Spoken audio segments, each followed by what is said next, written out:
At 25, you hired someone. You've never met him. He doesn't have a name. You didn't interview him. You haven't thought about him in years at a time. And 40 years from now, he will have made more money than you did in your entire career. Here's how you hired him without noticing. Your salary is $62,000 a year, dead center of the American median, a number with no story in it. No promotion is coming that changes everything. No company you start, no lucky break. Your raises will only ever match inflation, which means at 64, you'll take home almost exactly what you took home at 25. On paper, you are the definition of average, on purpose and by accident, both at once. And in 40 years, you will have $2.6 million. Almost none of it will come from your job. Every 2 weeks, $1,923 lands in your account after taxes. That number never changes. It's your entire career compressed into a single line, and it will look the same at 60 as it did the first time you saw it.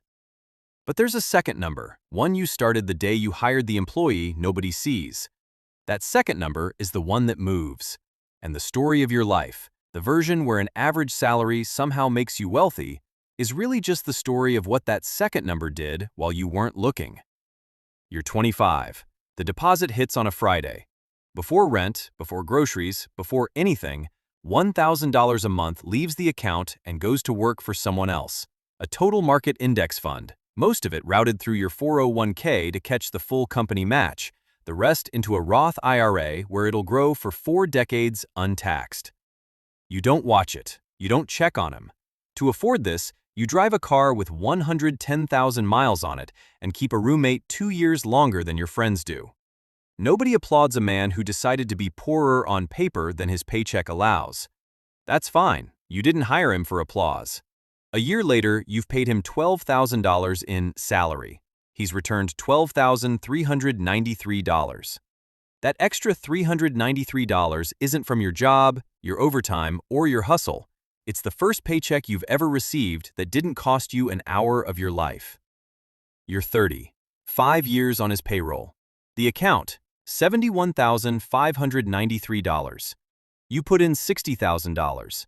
He made the other $11,500 without punching a clock. At work, a man named Ryan makes $91,000 to your $62,000 and tells anyone who'll listen. He's got the German sedan, the apartment with the view, the trips that show up on everyone's feed. By every visible measure, Ryan is winning. What nobody can see is that Ryan doesn't have an employee. You do. He has a salary. You have a salary and a second worker who shows up whether you do or not. You're 35, 10 years in. The balance crosses 6 figures, $173,985. You've paid in $120,000. Your employee has independently generated $53,000 on top of that. This year alone, his output was worth more than 4 months of your take-home pay. For a decade, you were the one dragging the number upward, paycheck by paycheck. Now there are 2 engines running, yours and his is starting to pull harder. Twice in these years, the market falls apart. Not a dip, a collapse. One autumn, the balance drops by more than 1/3 in a matter of months, and years of patience evaporate in a single season. Headlines scream the word that always sells: crisis. Men like Ryan panic sell and turn a paper loss into a real one. You do the thing that looks insane and isn't. You stop opening the app and keep paying your employee his $1,000 a month anyway, because shares are cheaper now, not more expensive. The market does what it has done across every 20-year stretch on record. It recovers, then climbs past where it fell. The only people who got hurt were the ones who decided they were smart enough to flinch. Quick pause. If this is the first time you're seeing how this actually works, hit like now so more people see it, and subscribe if you want the rest of this story. You're 40, 15 years. $316,962. You've contributed $180,000.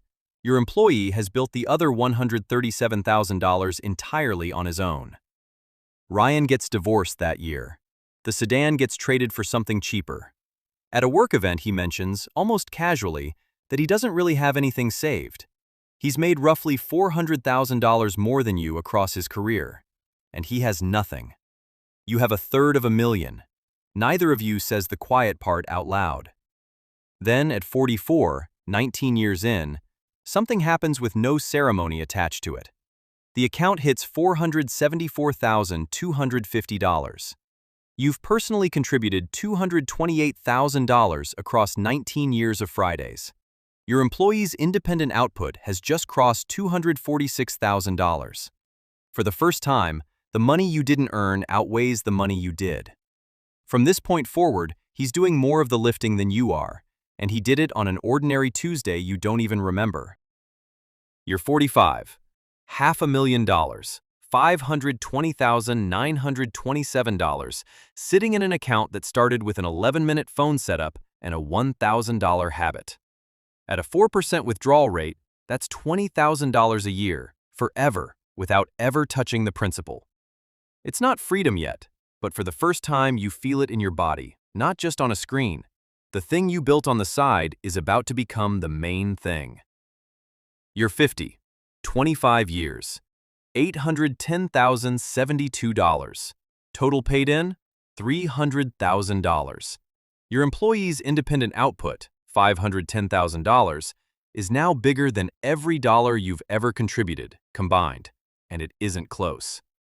You stop noticing milestones. The account gains $50,000 in a single quarter, more than you save in a year, and you find out by accident on a Sunday and go back to making coffee. The flinch is gone. The tight-jawed math at red lights, the balance checking before a coffee purchase, all of it left quietly, and you can't point to the day it happened. You're 55, 30 years. The account crosses $1 million, and you tell no one. Not because it's a secret, but because there's no sentence that fits the moment. $1,219,971. You put in $360,000 over 3 decades. Your employee delivered the other $860,000 on his own. Ryan retires from the company that spring. Or rather, he stops working and starts worrying, which isn't the same thing. He's doing the math nobody wants to do at 63. You're doing no math at all. Your employee does it for you now. You're 60, 35 years, $1,801,055. Total contributed across your entire working life, $420,000, $1,000 a month, 420 months without ever breaking the habit. Everything above that, $1,381,000, you never earned. You watch the account gain 6 figures in a flat month, more than you used to make in 2 years, and the strangest part is how unremarkable it feels. You're 65, 40 years. The number on the screen, $2,624,813. Here's the full arithmetic of a life laid flat. You personally contributed $480,000, spread so thin across 4 decades that you never once felt rich putting it in. Everything else, $2,144,813, was never yours to earn. It was your employee, doing the only thing patient money does with enough time. You didn't out-earn anyone. You outlasted the urge to spend it. At 4%, this account now pays you $105,000 a year, more than your salary ever did, forever, without you selling a share or setting an alarm. Look at the whole arc at once, because it only makes sense from the end.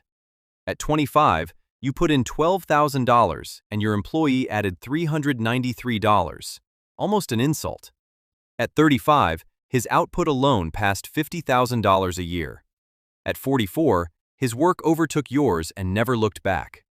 At 65, you had $2.5 million, built on a paycheck that, in real terms, never changed. The salary was never the variable. The variable was the gap, the $1,000 a month you refused to spend, held steady across 4 decades while everyone around you spent the difference and called it living. Ryan is somewhere right now, 70 years old, telling a younger man how much he used to make.